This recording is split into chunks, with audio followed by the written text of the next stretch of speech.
हम लोग कैसे निकाल रहे थे, सिंपली समेशन ऑफ रिटर्न्स, ठीक है, आर आई माइनस आर बार कह लीजिए या ई आर बोल लीजिए, ठीक है, are bar returns expected return जो भी है माइनस जो एवरेज रिटर्न्स हैं, ठीक है, और उसको आपने उसका किया स्क्वायर डिवाइडेड बाई एन और उसका अंडर रूट।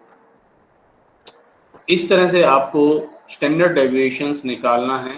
ये है रिस्क ऑफ इंडिविजुअल सिक्योरिटी, ठीक है, ये जब हमने निकाला टोटल रिस्क या सिंपली रिस्क बोल लीजिए, रिस्क ऑफ इंडिविजुअल सिक्योरिटी।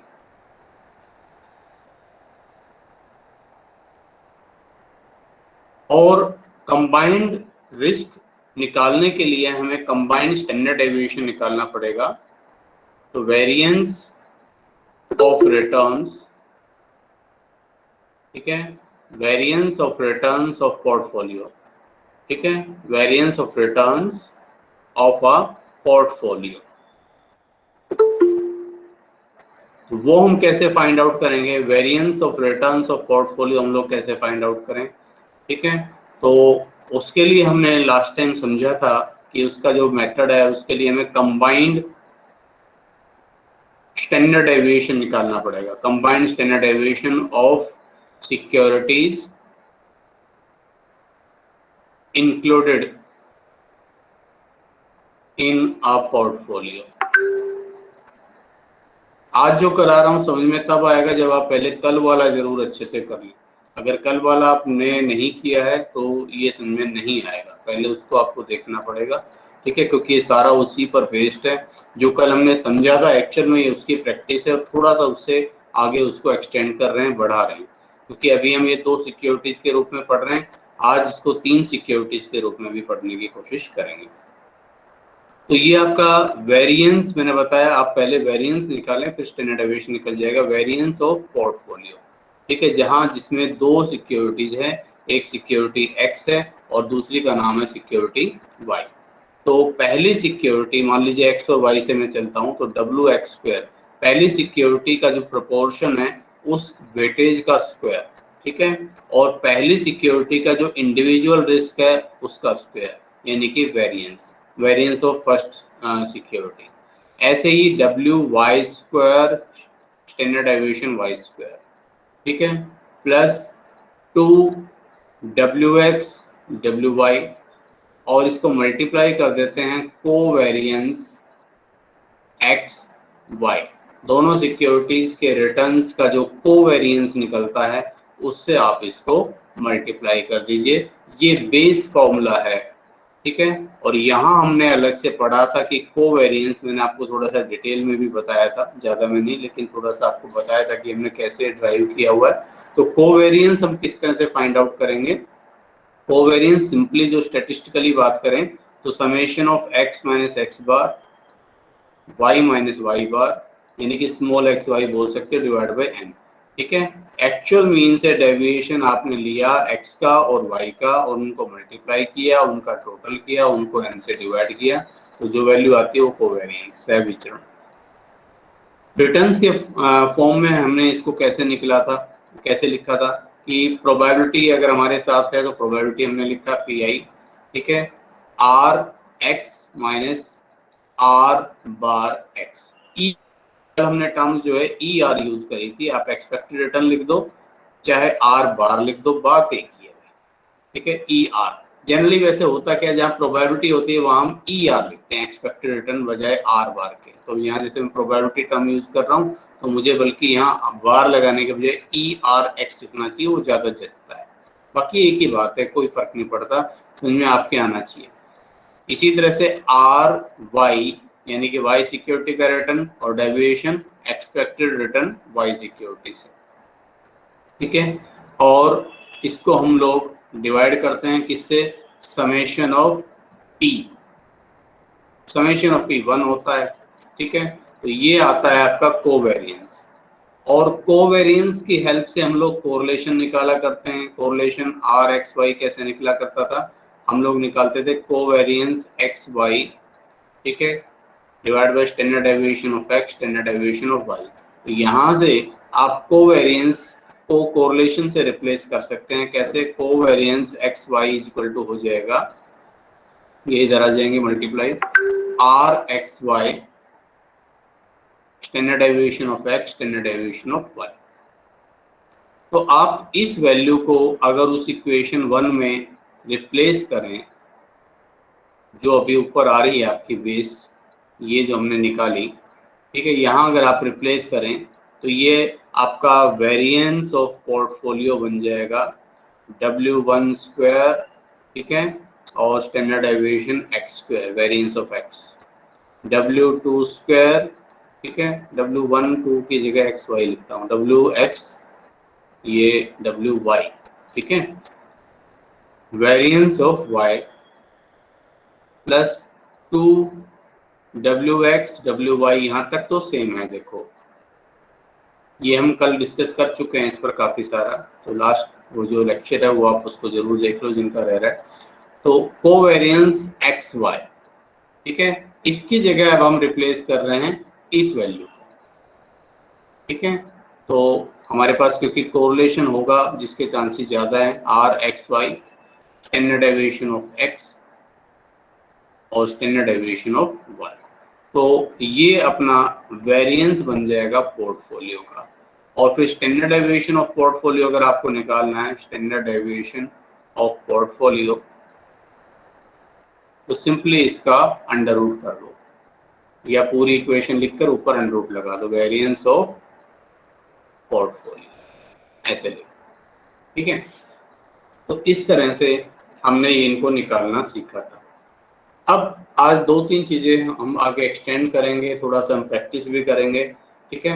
मैं कहता हूं कि अब अगर मान लीजिए आपके पास 2 सिक्योरिटीज से ज्यादा हो, ठीक है, मान लीजिए मैंने कहा कि 3 सिक्योरिटीज हैं, तब आप क्या करेंगे? अगर सिक्योरिटी 3 है तब भी आपको पहले सारा इसी तरह से अलग अलग आपको स्टैंडर्ड डेविएशन निकालना पड़ेगा, कोरिलेशन निकालना पड़ेगा, ठीक है। मान लीजिए 3 सिक्योरिटी है एक्स वाई जेड, ठीक है। ये एक तरह से मैं आपको फंडामेंटल्स, आपको बेसिक्स तैयार करवा रहा हूँ मार्कोविच मॉडल, ठीक है, जो पहला मॉडल हम पढ़ेंगे, मार्कोविच थ्योरी जो हम पढ़ेंगे। तो यहाँ आप देखें, हमें कोरिलेशन की जरूरत पड़ेगी, आर एक्स वाई हमें निकालना पड़ेगा। कोरिलेशन निकाल लो चाहे कोवेरिएंस निकाल लो, कोवेरिएंस एक्स वाई एक ही बात है, दोनों में से कोवेरिएंस निकालोगे तो उसको कोरिलेशन से रिप्लेस कर लेंगे। लेकिन मुझे चाहिएगा एक्स और वाई के बीच का कोरिलेशन, वाई और जेड के बीच का कोरिलेशन, या कोवेरिएंस हो तो भी चल जाएगा, मैं उसको रिप्लेस कर सकता हूँ। और मुझे चाहिएगा कोरिलेशन किसके बीच में, कौन सा रह गया, एक्स वाई वाई जेड, और ये हो जाएगा एक्स और जेड के बीच में, या कोवेरिएंस हो एक्स और जेड का। और मुझे जरूरत पड़ेगी इन तीनों का expected return, expected return E R X, E R Y, E R expected return Z.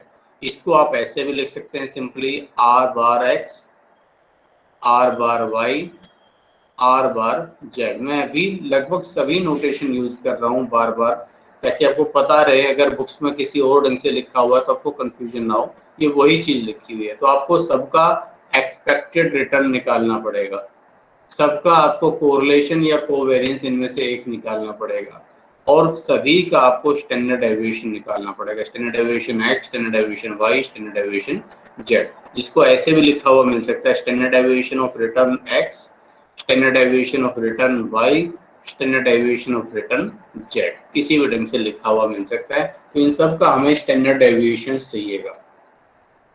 और हमें जरूरत पड़ेगी इनका weights, weightage X, weightage Y, weightage Z, कि एक्स वाई और जेड का प्रोपोर्शन कितना होना चाहिए एक पोर्टफोलियो में, ठीक है। तो क्वेश्चन में या तो दिया हुआ होता है, या 2 सिक्योरिटी के केस पे हम लोग फाइंड आउट भी कर सकते हैं। नोट कर लेना, वैसे चलो अब लगे हाथ जब बात आई ही है तो मैं आपको लिखवा देता हूँ, ये काम की चीज है, ये नोट कर लेना, ठीक है। ऑप्टिमम प्रोपोर्शन क्या हो सकता है?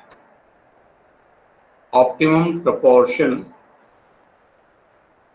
वैसे भी बात 3 सिक्योरिटी की चल रही है, पर चलो बीच में आ गया तो मैं इसको करवा देता हूँ। Optimum proportion of securities in a portfolio। Again ये एक पारंपरिक रूल है, रूल ऑफ थंब है, ठीक है, कोई ऐसा फिक्स रूल नहीं है, कोई ऐसी जादू की छड़ी नहीं है। अगर वरना ऐसा होता तो बस हर कोई इस फॉर्मूले में पुट करता और उसके बाद हर कोई माला माल हो जाता।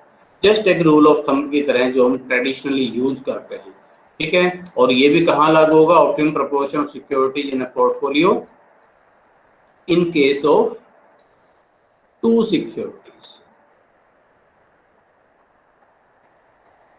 दो सिक्योरिटीज के केस में लागू होगा, आप नोट कर लें इसको। तो अब दो सिक्योरिटी हैं, एक x और एक y। तो मैं अब वेट ऑफ x मुझे अगर निकालना हो, वेटेज ऐसे वेट या प्रोपोर्शन लिखता हूं, proportion of security x in a portfolio. क्योंकि अगर मुझे एक का पता चल जाए दूसरा तो अपने आप हो जाएगा। एक का मान लो आता है 40% तो दूसरा अपने आप 60% हो जाएगा, फिर 60% दूसरा। एक 50% आता है, दूसरा अपने आप 50% बच जाएगा। तो ये WX कैसे निकलेगा, वेट्स ऑफ x कैसे निकलेगा? सिंपली इसके लिए हमें चाहिए वेरिएंस y का, दूसरी सिक्योरिटी का variance, minus covariance x y के बीच का, ठीक है, divided by variance of x square, variance of x square बोलने की जरूरत नहीं, मैं वेरिएंस बोल रहा हूँ, तो variance of x plus variance of y, ठीक है, और माइनस 2 कोवेरिएंस x y। एक सिंपली रूल ऑफ थंब की तरह हम इसको यूज करते हैं कि वेटेज कितना होना चाहिए। अब ये x का वेटेज अगर हमें आ जाएगा तो बाकी जो बचेगा वो दूसरा बचेगा अपने पास वेटेज ऑफ y, ठीक है। तो चलिए इस पर तो आएंगे अभी जब हम प्रैक्टिस करेंगे तब। तो अब मैं बात कर रहा था कि अगर भाई तीन सिक्योरिटीज हैं तो उस केस में आपको क्या क्या रिक्वायरमेंट रहेगी, ये सारी रिक्वायरमेंट रहेगी। और उस केस में आपको जो निकाल, देखो यहाँ ये जो फॉर्मूले हैं तो वही रहेंगे बिल्कुल। जैसे ये अब आपको निकालने कोवेरिएंस एक्स वाई, जैसे एक्स वाई का निकाला था वैसे वाई जेड आ जाएगा। वाई एक्स की जगह वाई लिख देना, वाई की जगह जेड कर देना, ठीक है, सेम उसी ढंग से निकलेगा, ये फॉर्मूला वही रहेगा।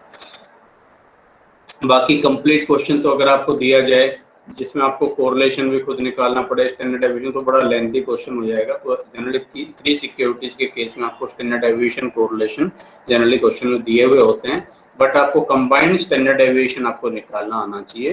तो ये अब आप नोट कर लें, वेरिएंस ऑफ रिटर्न्स, ठीक है, ऑफ अ पोर्टफोलियो, ठीक है, इन केस ऑफ थ्री सिक्योरिटीज।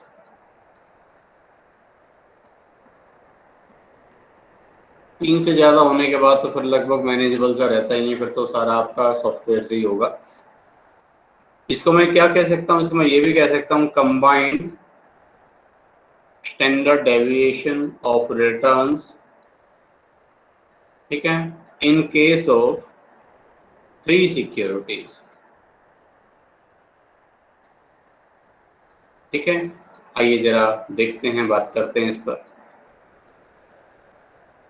तो देखिए ये किस तरह से फाइंड आउट करेंगे। तो वेरिएंस, मैंने कहा कि वेरिएंस निकालना वही पहले, ठीक है, वेरिएंस एक्स वाई जेड, ठीक है। अब ये तीन में तो ऐसे लिख दिया जाएगा, चार में और अटपटा सा लगता है, तो ये लिखो या लिखो वेरिएंस ऑफ पोर्टफोलियो, ठीक है, पी माने पोर्टफोलियो, और फिर बता दो पोर्टफोलियो में सिक्योरिटी इंक्लूडेड है ये वाली। तो चलिए भाई, दो वाला ध्यान होगा फॉर्मूला, उसी को एक्सपेंड करना है, ठीक है। तो इक्वल टू हो जाएगा WX square variance of x, ऐसे लिखते थे हम, plus WY square variance of y, ये भी लिख रहे थे। तीसरा और आ जाएगा WZ square variance of z, ठीक है, प्लस हम लिखते थे 2WX WY कोवेरिएंस XY, याद करने में, लिखने में ये वाला ज़्यादा आसान है, करने में आप इसको कोवेरियंस को स्टैंडर्ड डेविएशन से रिप्लेस कर लेना, मैं भी अभी करवा दूंगा आपको वो, ठीक है। प्लस अब एक बार ये आ गया, अब अगला बार कौन सा आएगा, 2W X W Z, X Y था ये, अब एक्स जेड हो जाएगा, कोवेरियंस एक्स, अच्छा सॉरी यहाँ मैं एक्स जेड लिख दिया भाई, ये एक्स वाई, ठीक है, कोवेरियंस एक्स जेड का, प्लस 2, कौन कौन सा बच गया, एक्स वाई आ गया, एक्स जेड हो गया, अब वाई जेड रहेगा, 2W Y W Z covariance Y Z, ठीक है। ये फॉर्मूला जो था वही फॉर्मूला आगे एक्सपेंड हो गया, बढ़ गया, और अब इसको यूज करने के हिसाब से कोरिलेशन से रिप्लेस करना है, तो हमने कोरिलेशन कोवेरियंस की जगह क्या लिखा था, R standard deviation X standard deviation Y, तो आप यहाँ उसको चाहें तो रिप्लेस कर सकते हैं, तो W x square variance of x, मेरे साथ साथ लिख लें, जितनी बार लिखेंगे आपको अच्छे से याद भी हो जाएगा, ठीक है, W Z square variance of Z plus 2W X W Y, और कोवेरियंस की जगह आर एक्स वाई के बीच का, एक्स और वाई का correlation standard deviation X standard deviation Y, plus यहाँ इसी तरह से 2W एक्स डब्ल्यू जेड, और कोवेरियंस की जगह लिखेंगे आर कोरिलेशन एक्स और जेड का, और आगे standard deviation X standard deviation of Z, plus आगे यहाँ पर इसी तरह से 2W वाई डब्ल्यू जेड, और कोवेरियंस वाई जेड का, तो आर कोरिलेशन, ठीक है, वाई एंड जेड, और standard deviation Y standard deviation of Z, ठीक है। एग्जाम्पल ले लेता हूँ छोटा सा, उससे समझा देते हैं, फिर हम जो कल हमने जो पढ़ा था एक बार उसको भी पूरा कंप्लीट प्रैक्टिस एक बार ले लेते हैं, ताकि हमें क्लियर हो जाए, जो भी हमने अभी तक पढ़ा है वो सब चीज़ें कंसेप्ट क्लियर हो जाए। तो एक एग्जाम्पल ले लेता हूँ, एक इलस्ट्रेशन ले लेता हूँ मैं। तो आपको दे रखा है हमने ERX 35%, ये सब परसेंटेज में है, ERX लिख दूँ या RX बार लिख दूँ, एक ही बात है, ठीक है। स्टैंडर्ड डेविएशन ऑफ एक्स मैंने दिया आपको 20%, और R X Y correlation X और वाई के बीच में ये है भैया माइनस के 0.5, ई आर वाई या आर वाई लिख दो, सिंपली आर बार वाई, ठीक है। एक्सपेक्टेड रिटर्न वाई का है 22%, स्टैंडर्ड डेविएशन वाई 26%, और कोरिलेशन है वाई जेड के बीच में 0.4 positive, expected return Z 20%, standard deviation Z 24%, और कोरिलेशन एक्स जेड के बीच में है 0.6, ठीक है।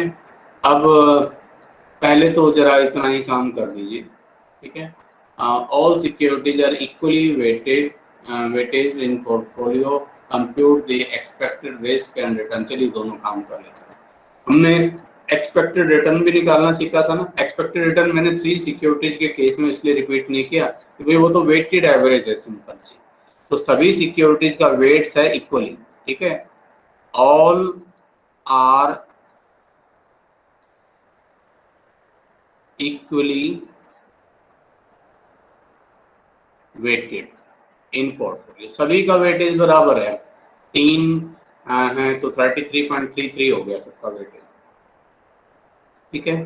तो चलिए भाई एक्सपेक्टेड रिटर्न निकालें पहले, एक्सपेक्टेड रिटर्न इसका पोर्टफोलियो का, ठीक है, ERP, या इसको कैसे लिख सकते हो, expected return X Y Z का, X Y Z with equal weightage, तो वेटेज जब सबका बराबर है तो भाई बताओ मुझे पहले ही का वेट कितना हो जाएगा, W1 कितना हो जाएगा 33.33, अब 33.33 कम करेगा तो 33 लिख लें, मैं ऐसा कर लेता हूँ, देखो इस पहली वाले को 34 कर देता हूँ, ठीक है, फ्रैक्शन से थोड़ा सा बचने के लिए, कैलकुलेशन आसान करने के लिए। इसका रिटर्न सबसे हाई दिख रहा है, मैं चलो इसका वेटेज थोड़ा सा बढ़ा दिया मैंने 1%, 34, ये 33 और ये 33। तो मेरे ख्याल से फ्रैक्शन से अब हम बच जाएंगे। तो ये इनका वेटेज मैंने ले लिया, ठीक है, आपको बताने के लिए, समझाने के लिए।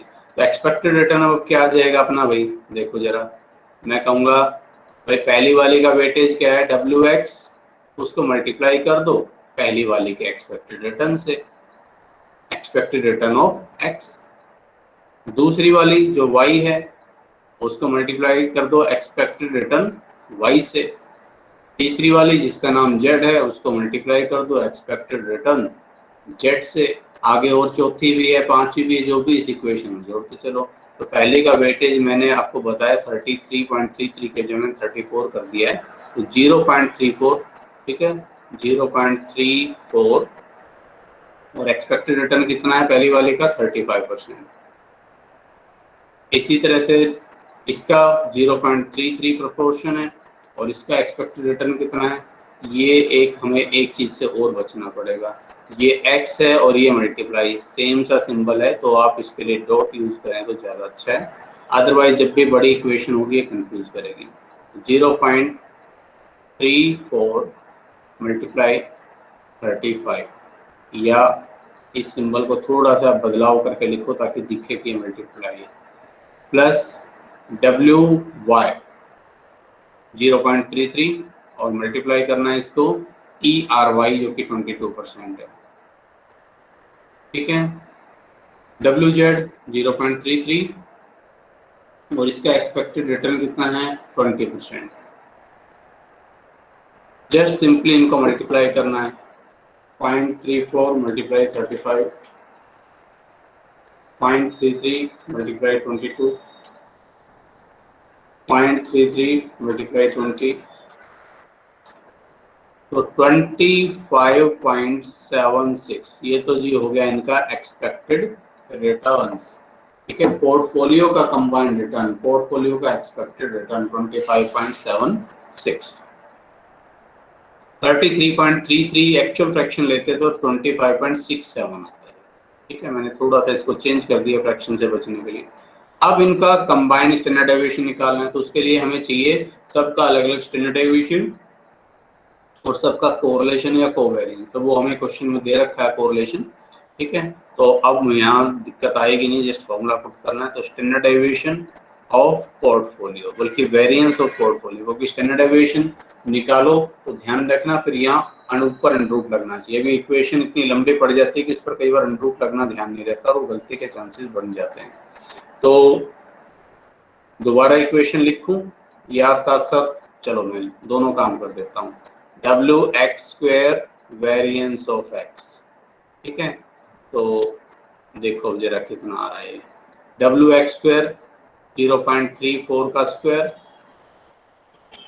और X का variance standard deviation of X आ रहा था 20, तो 20 का स्क्वायर, ये क्वेश्चन जरूर देख लेना, हमें स्टैंडर्ड डेविएशन X² दे रखा है, स्टैंडर्ड डेविएशन X दे रखा है, क्वेश्चन में हमारे पास है स्टैंडर्ड डेविएशन ना कि वेरिएंस।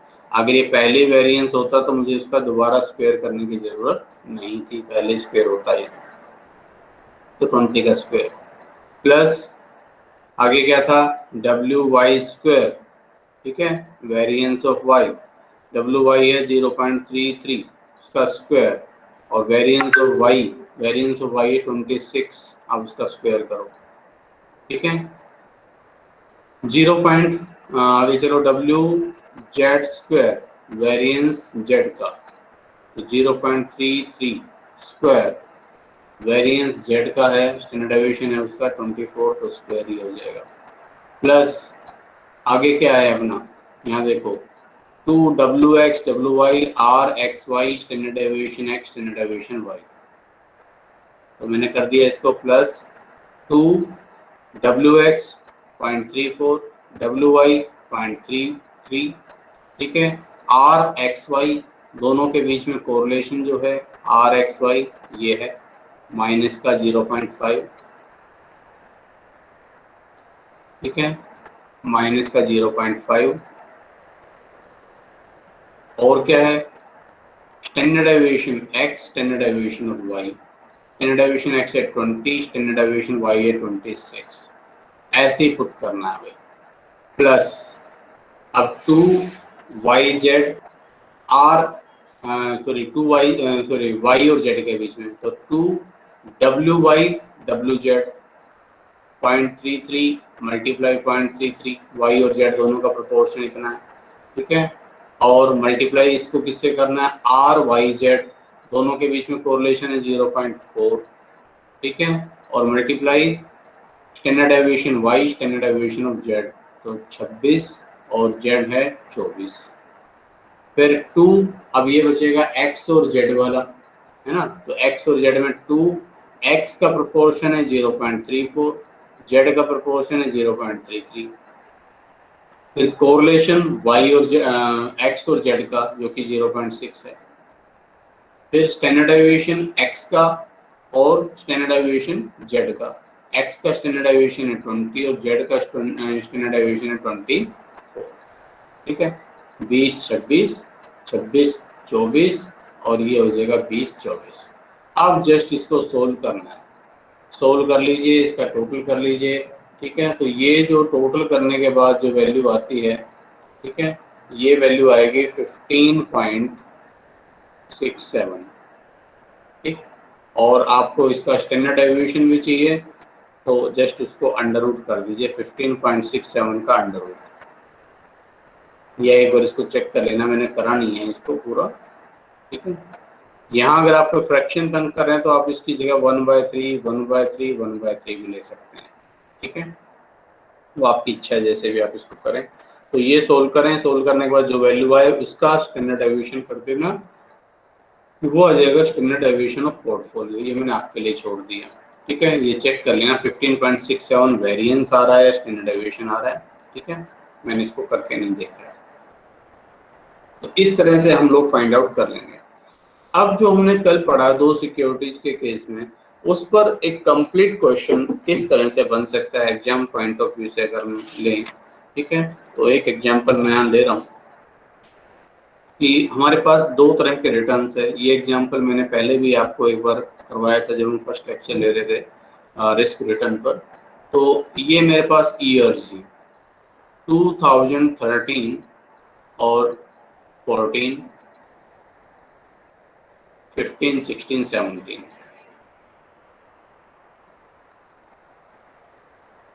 ये 5 वर्ष हैं। और इसमें 2 कंपनी है मेरे पास, एक विप्रो और दूसरी का नाम है इन्फोसिस। ये इनके रिटर्न्स हैं 9 5 3 12 16 10 -6 12 9 और 15। अब मैं आपसे कहता हूं कि भाई 1 बाय 1 पहले इनका आप ऐसा करो, पहले दोनों के एक्सपेक्टेड रिटर्न निकालो, दोनों के अलग अलग। अब यहाँ प्रोबेबिलिटी तो है नहीं, तो एक्सपेक्टेड रिटर्न हो जाएगी सिंपल एवरेज, ठीक है। तो रिटर्न्स सिक्योरिटी जो है डब्ल्यू के, विप्रो के, ठीक है। एक्सपेक्टेड रिटर्न ERW लिख दो या R⁻W लिख दो, जो आपको मन करे, ठीक है। मैं R⁻W लिख सकता हूँ यहाँ पे क्योंकि सिंपली एवरेज ही कर रहे हैं। 9 + 5 + 3 + 12 + 16 डिवाइड बाई 5 किया मैंने, तो ये आता है 9%, सीधा लिख देता हूँ, ठीक है। अगला इन्फोसिस का रिटर्न्स, एवरेज रिटर्न इन्फोसिस के, ठीक है, 10 - 6 + 12 + 9 + 15 डिवाइडेड बाई 5, ये आ जाएगा 8%। ये दोनों का हमने अलग अलग रिटर्न्स निकालने। अब हमसे पूछा कि बताओ इन दोनों का जो है अलग अलग रिस्क कितना है, पहले आप ये निकालें, ठीक है। मैं 1 बाय 1 पूछ रहा हूँ, जो चीज हमें चाहिए हम वहां तक मैं आपको लेकर चलता हूँ। तो अब मैंने कहा कि इन दोनों का अलग अलग रिस्क निकालोगे, अलग अलग स्टैंडर्ड डेविएशन निकालो। तो स्टैंडर्ड डेविएशन x मुझे चाहिए और standard deviation y, standard deviation Wipro और स्टैंडर्ड डेविएशन इन्फोसिस। कैसे निकाले भाई, विप्रो का कर लेते हैं। 9 5, ये विप्रो को ले लेते हैं पहले, 9 5 3 12 और 16, 9 5 3 12 और 16,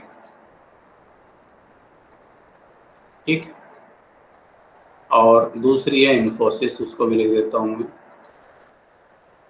10 -6, ठीक है, 12 9 और 15, ठीक।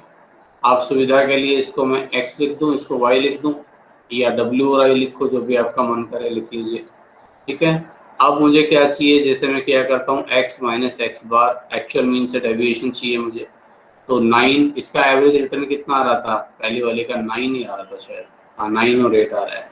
तो 9 - 9 0, 5 - 9 -4, 3 - 9 -6, 12 - 9 3 और 16 - 9 7, ठीक है।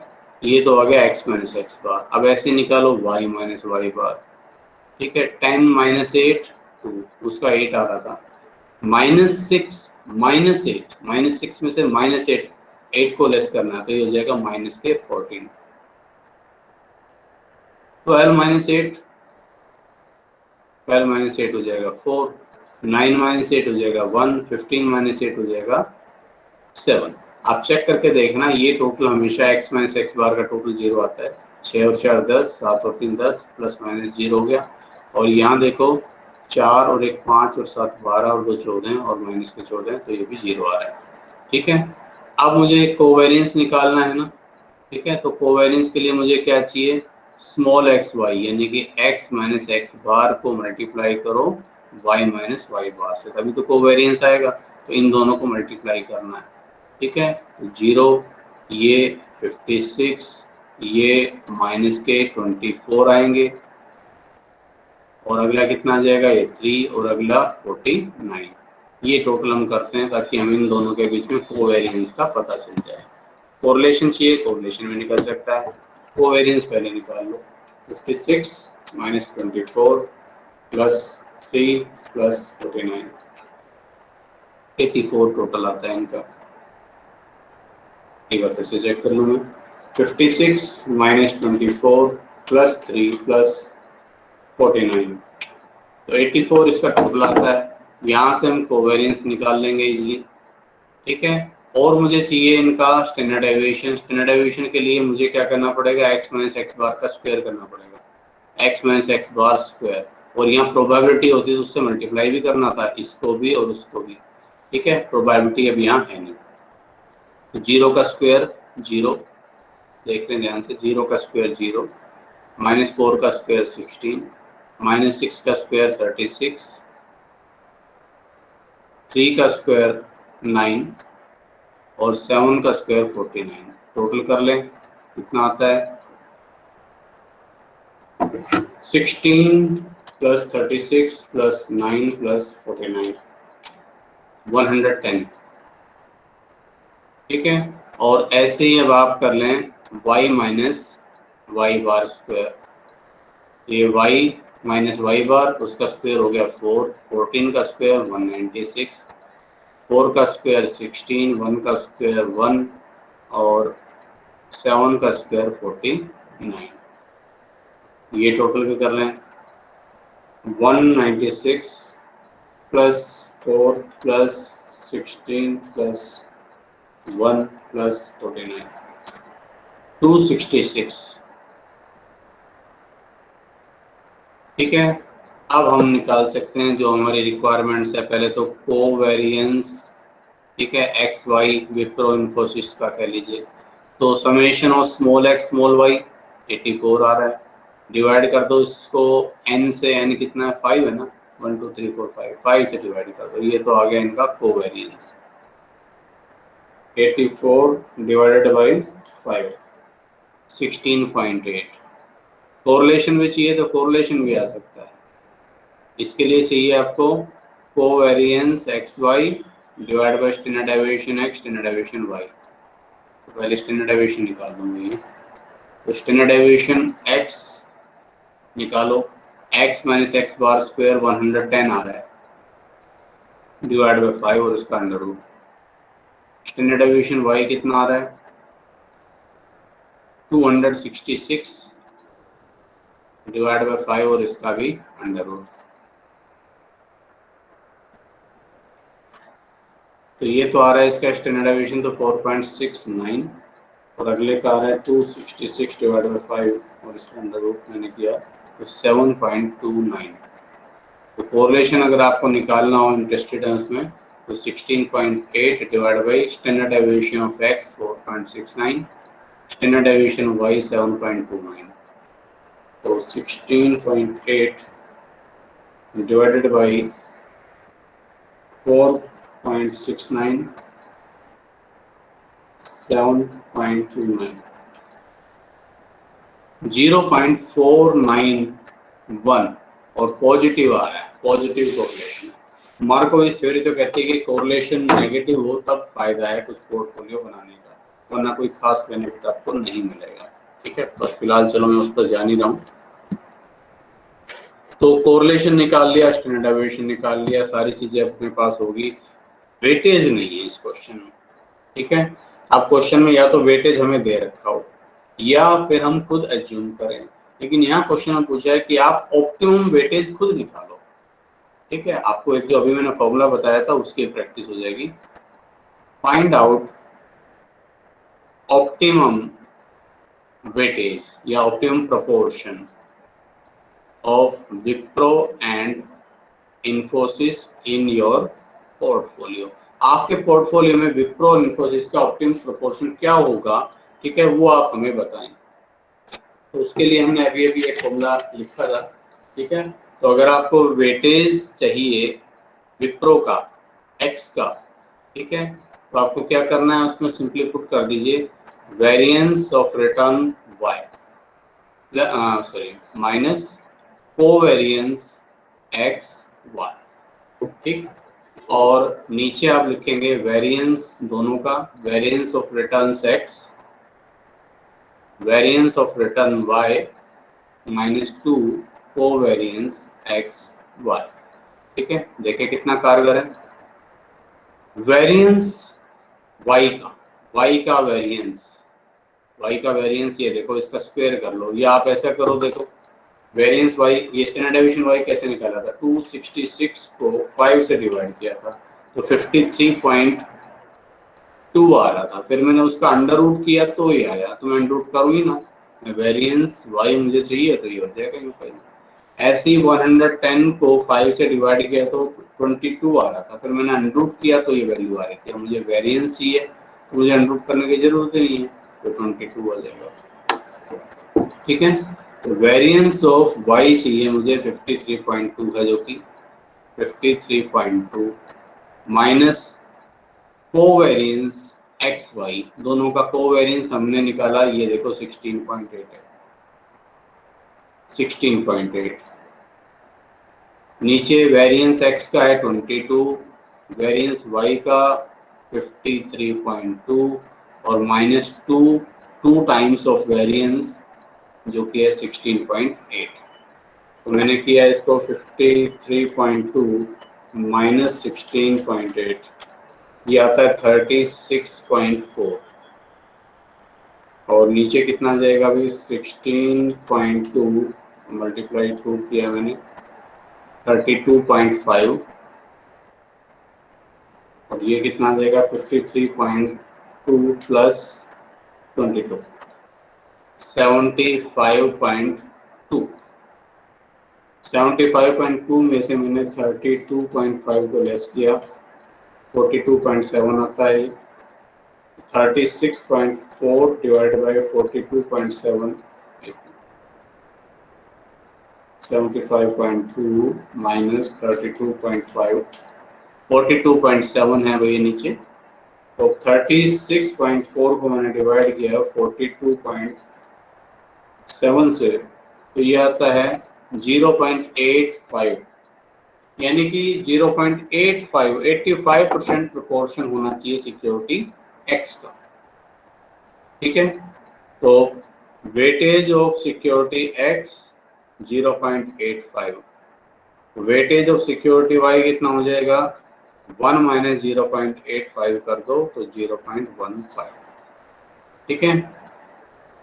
अब आप कैसे माने कि ये प्रोपोर्शन ऑप्टिमम रहेगा, तो इसके लिए अब आपको करना पड़ेगा, आप इस प्रोपोर्शन को चेंज करके देखना और तब आप रिस्क रिटर्न दोनों चीजें निकालना, आपको पता चल जाएगा कि इस लेवल पर आपका रिटर्न्स जो है अधिक होगा, रिस्क कम होगा, दोनों पहलुओं को देखना।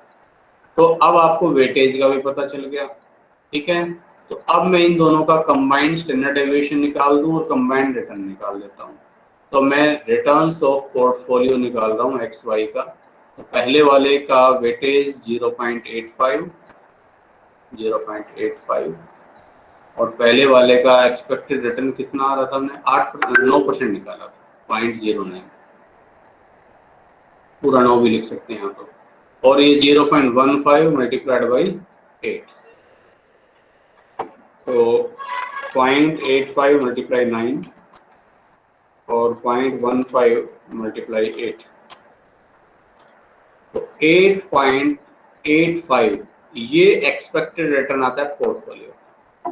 और अब स्टैंडर्ड डेविएशन में निकाल दें, तो पहले variance of portfolio WX² variance of X, WY² variance of Y plus 2WX WY, ठीक है, तो ये 2 नहीं आएगा, प्लस WX WY और आगे क्या हो जाएगा इसमें, कोवेरिएंस XY, ठीक है। ठीक लिखा है, मैं एक बार मैं मैच कर लेता हूँ, मुझे थोड़ा डाउट हो रहा है इसका। 2WX ने ठीक लिखा था भैया, 2WX WY कोवेरिएंस XY, ऊपर जो लिखे हैं एक बार उनको मिला लेते हैं, नहीं सही लिखे हैं एक्चुअली, इस फॉर्मूले के साथ फिर थोड़ा सा मुझे कंफ्यूजन हो गया। तो 2WX WY covariance XY, covariance मेरे पास है ही तो मैं क्यों रिप्लेस करूं, कोरिलेशन से करना चाहो कर सकते हो वैसे। तो WX² 0.85 का square, variance of X 22, WY² 0.15 का स्क्वायर, वेरिएंस ऑफ Y कितना आ रहा था 53.2, हाँ जी 53.2 ये राउंड अप कर दें, ठीक है, प्लस 2WX 0.85 WY 0.15 और कोवेरिएंस दोनों के बीच में कितना आ रहा है 16 पॉइंट, अभी निकाला था ना 16.8।